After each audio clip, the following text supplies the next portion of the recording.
Kami po'y gumagani rin. Ayan, dahil po yan po, bala po namin ihatid po sa inyo, no? So, isang tapat na servisyo na mula sa po. Sige, next slide po tayo.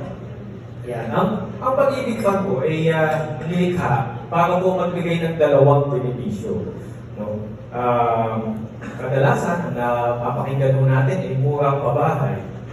Ngunit nabibigay po namin at nayahatid po namin ang murang pabahay sapagkat meron po tayong pinagsama-sama mga ipon.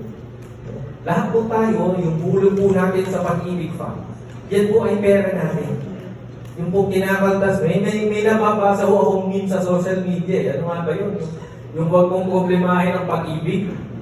Sino bang nakabasa nun? Huwag mo daw problemahin ang pag-ibig kasi kusang kinakaltas. No? So, totoo naman. No? At yung kinakaltas na yan, yan po ang pera po natin lahat.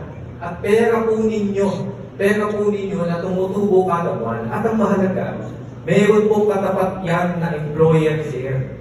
So, sino ang nagkuhulog dito ng 200 piso kada buwan? Pwede pong magtaas ng kamay. Ayan. Ang tanong po dito, malamig ko yung tinitignan ni Sir Alex. Sino daw po ang nagkuhulog dito ng higit pa sa 200 piso kada buwan?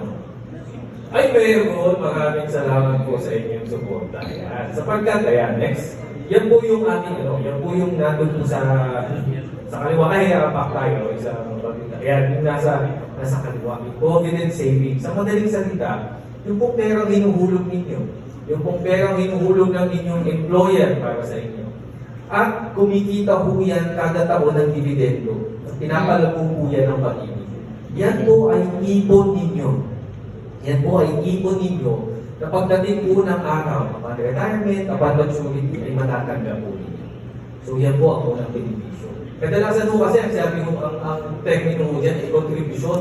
Kadalasan, pag contribution, hindi bumabalik, di ba? Ito po, yung Pag-ibig savings po ninyo, yung buwan-buwan po ninyong ulo, yan po ay pera ninyo, ipon po ninyo, tumutubo po yan, at pagdating po ng araw, makukuha niyo po at mapapakinaman. At dahil meron tayong pinagsama-samang ipon, parang paluhagan na. Dahil meron tayong pinagsama-samang ipon, yan po ang nagbibigay po ng kakayahan sa Pag-ibig Fund na magpautang.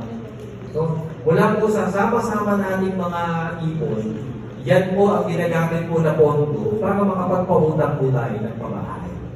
So, ito po yung home financing.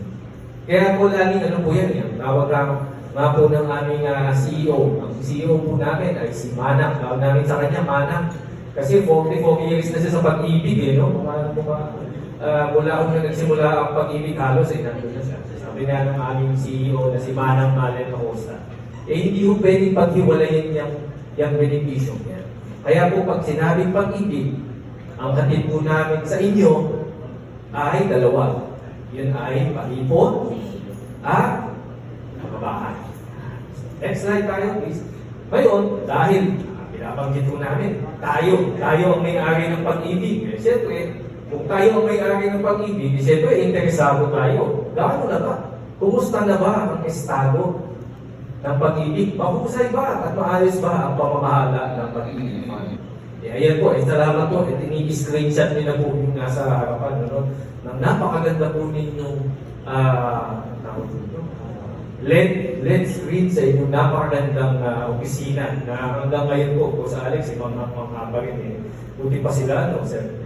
Napakaganda po ng inyong gusali.